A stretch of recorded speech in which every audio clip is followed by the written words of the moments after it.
Hi everyone, MegaPhilX back again with the next part of my playthrough of Megaman Unlimited. Before going into the next stage, I just want to answer some questions that I've been getting in the last video. So here we go. First, why was there 2 songs on the title screen? Basically, it's just because we had like 3 different songs and I like them all, so I choose to put the latest one by Kevin as the official one, and there's a small percentage of chance that another song will play, and that other song is the original title screen song that I made a long time ago. So I just wanted to include that one at least in the game. Next question: will the game run on an NES if you just put in the cartridge? No, it won't, because it's all made with currently existing technology, and it absolutely won't run on an NES. So yeah. Now for some little things that I failed to mention in the last video, we now have version 1.02, which contains a few bug fixes that we've been noticing while watching speedruns and playthroughs of the game. Thanks a lot to everyone that captured those bugs, because we never really got them on our side. So thank you guys. So you can go to MegaPhilX.com to download the 1.02 version. Next, about version 1.2 that should contain an easy mode update. I just want to list what's going to be in the easy mode if we end up doing it. It's gonna be, when you start the game, you select between original mode and easy mode. All save games will keep the difficulty in mind. Well, should keep the difficulty saved. Basically, if you picked easy mode, the enemies will deal half damage. And then also, if you're in easy mode, enemies will have the possibility of dropping large bolts, which will help you in the long run. Also, in easy mode will allow you to save between wily stages, like in Megaman 10. And we will also check to see if we will be able to, in easy mode, to make the checkpoints in wily stage when you're at the boss. If you die against the boss, we'll try to make the checkpoint be right before the boss instead of 2/3 of the level. That's the plan for now. I'm not sure if we will get everything done. We need to investigate on that, and also because, well, we really want to do something else now. We'll see if we get to do that, so please be patient. Now, next thing I wanted to mention about the shampoo Easter egg. I just want to give a little background on that. At some point I was just tweaking the shop menu and the positions and putting the characters in there, and I was messing with the code, and I was just, then I said, hey, maybe I could just put a little 8-bit shampoo sprite. So I took some code from somewhere else and put the random chance that she's appearing, so nothing much. As far as checkpoint placements go, I am aware that some of the stages are long, so I tried to do something to fix that. In the RainbowMan Stage there's a shortcut, and I tried to tone down some of the difficulty. The difficulty was really more intense than that before we released the game, so it's actually better than it was before. Anyway, I do believe there are some long stages in the classic series, such as Stone Man, and also Strike Man in Megaman 10 had some pretty nasty checkpoints. Well, one checkpoint at least. It's just that stage took me a long time to master, and it was quite long. Pretty comparable to Blue Man Stage, I think. So anyway, I hope it answers some of your questions about regarding the checkpoint. What was behind it. I counted the screens, and I put the checkpoint in the most, in the better position to fit the level design. So in the 1.2 update there should be some changes to the levels.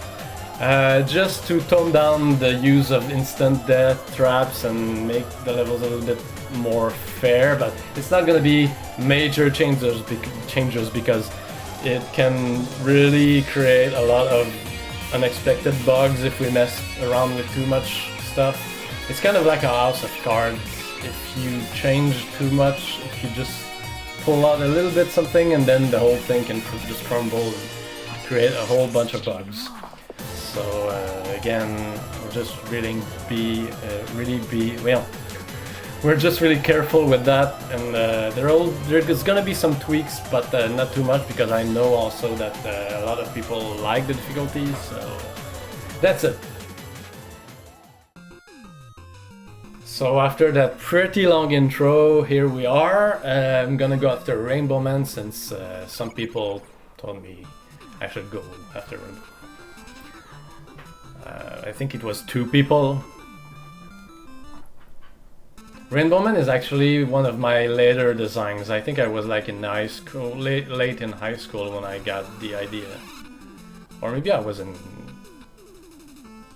Anyway, this is the Leprechaun Enemy. It's an idea from one of the supporters of the project, the Dry AO, I think. Now shoot the Leprechaun first, then redirect the laser. Left path. Shoot the Leprechaun first again, just to be safer. Shoot the spreader twice. Go, go, go, go.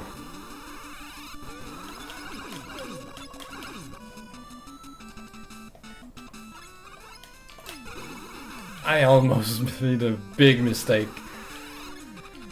Go, go, go, Megaman. Go, Megaman, for everlasting peace and whatever.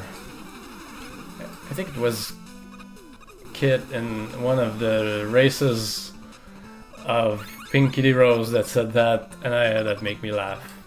That made me laugh. Now here we have a mid-boss, Laser Devil we call it. It's basically an idea of Jean-Simon. Late in the production, we just decided to implement it for fun. I was the one who actually coded the spawning, shooting, and the teleporting of the boss itself. Jean-Simon took care of the cannons.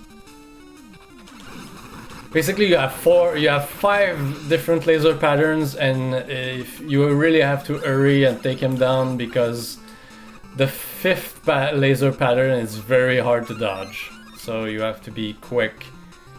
Take out the mid boss.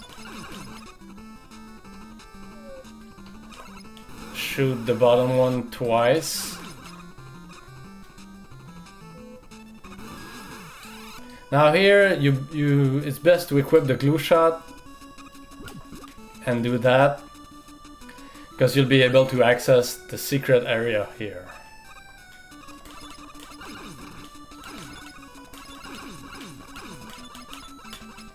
Come on. There we go. You can use your rush coil here to miss the extra life. Now here, you can do it otherwise, but glue shot is your friend.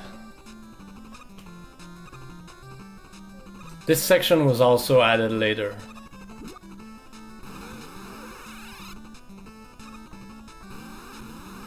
Slide, slide. Now hurry and redirect that, because the whole room becomes a death trap. The leprechaun here, the coins it throws are affected by gravity, like water gravity. So here you see that it launches a whole bunch of things really high, and it can be a problem. So you have to take it out fast. The fish enemy you saw here is an idea is a concept art from one of my friends, Maxime Brisson, from high school. Back then we were making our ideas. We were, drawing ideas for enemies for Megaman X4 or something, and I thought it was a really neat idea, so I put it in the game here. Alright, RainbowMan. RainbowMan is actually a lot easier than its stage once you figured out its pattern. But that's the thing, you have to figure out its pattern. So here, you have to jump on the side from which the first spark comes. Like the first lightning you see is where you have to jump. Oh, I missed it. Every time I talk about something bad happened.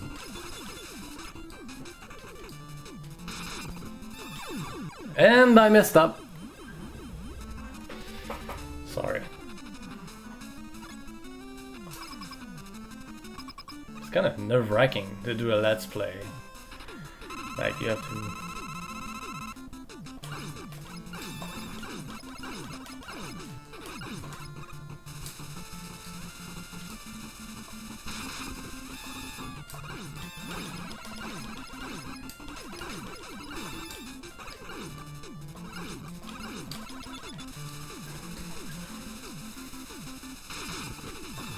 Wow, I suck!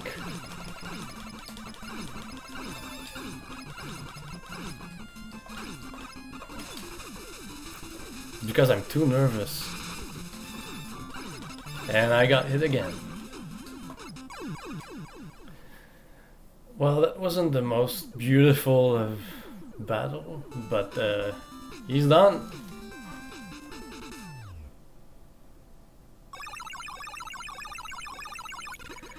Now we get the rainbow beam. The rainbow beam, basically, at first it was, instead of a circular spread like that, it was a cone. And I thought the cone was really hard to use. So it was really tough to actually hit something with it, so I made it into a circle, and a quite big circle, so it's not too hard to hit enemies with it. So RainbowMan is down, so which one should I take on next? Let me know in the comments. See ya!